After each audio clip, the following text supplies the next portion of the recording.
그때 예수와 함께 있던 사람들 가운데 한 사람이 손을 뻗쳐 자기 칼을 빼어 대제사장의 종을 내리쳐서 그 귀를 잘랐다. 그때 예수께서 그에게 말씀하셨다. 내 칼을 칼집에 도로 꽂아라. 칼을 쓰는 사람은 모두 칼로 망한다. 아멘. 캄캄한 새벽, 가룟 유다가 군사들을 안내해 예수님께로 옵니다. 너무 어두워서 횃불을 켜도 누가 누군지 식별하기가 어려웠죠. 예수님의 제자만이 예수님을 알 수 있었습니다. 그래서 유다는 내가 가서 인사하는 사람을 잡아라 하고 암호를 짠 뒤에 예수님께 나옵니다. 유다는 예수님께 안녕하십니까 선생님 하고 입을 맞추죠.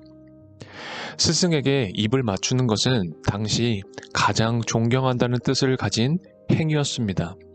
곧 사랑의 행위였죠.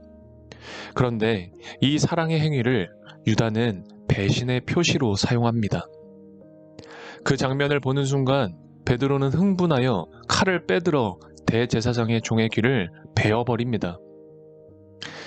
상상해 봅니다. 만약 저도 그 자리에 있었다면 그 순간 분노하여 베드로보다 더한 행동을 할 수도 있었을 것 같다. 그런 마음이 듭니다.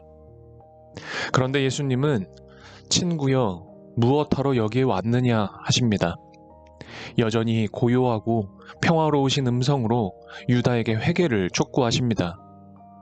그때 유다가 말씀의 뜻을 깨닫고 회개했다면 얼마나 좋았을까요?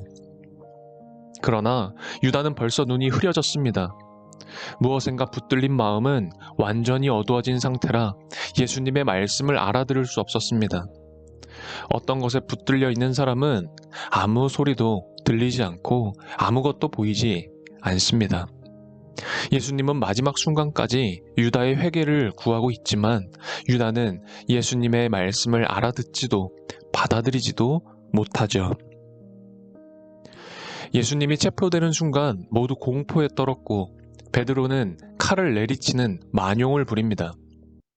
이후 예수님은 무리들에게 끌려가 법정에서 신문을 받고 베드로는 그 바깥들에 앉아있다가 주님을 모른다고 부인하는 죄를 범하죠.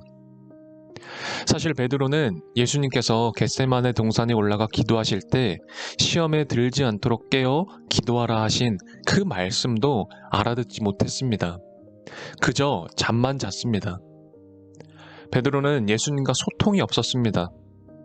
어쩌면 베드로도 유다와 같이 어떤 것에 붙들린 것 같습니다.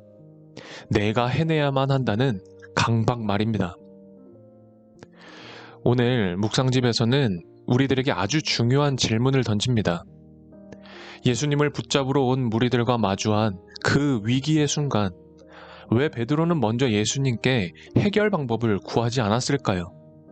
왜 도대체 예수님께 물어보지 않았을까요? 이것은 우리 스스로에게도 적용해 볼 물음입니다. 촌각을 다투는 급박한 상황 속에서 베드로는 모든 것이 자기에게 달렸다고 생각했습니다.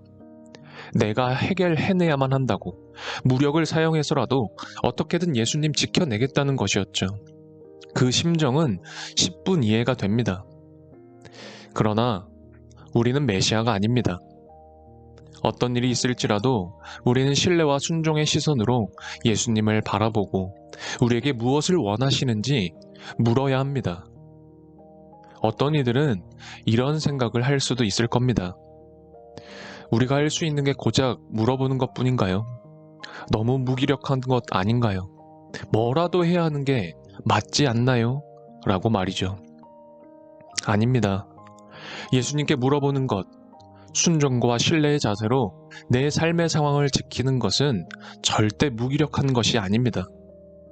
예수님께 의지하고 예수님께 모든 것을 맡기고 물어보는 것은 그 어떤 행동보다 용기를 내는 것이고 그 어떤 해결 방법을 찾는 것보다 적극적인 행동의 표현입니다.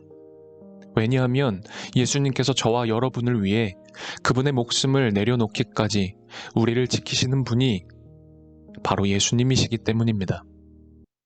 그 예수님께서 우리의 삶을 이끌어 가시기 때문입니다.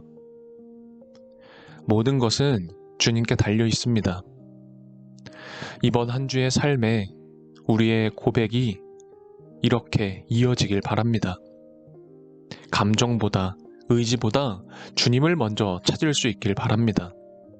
그런 오늘 평화의 사람들이 되시기를 간절히 소망합니다. 사랑하는 예수님, 제 시선이 저만의 계획이 아닌 주님 당신에게 머물게 해주십시오. 예수 그리스도의 이름으로 기도합니다. 아멘.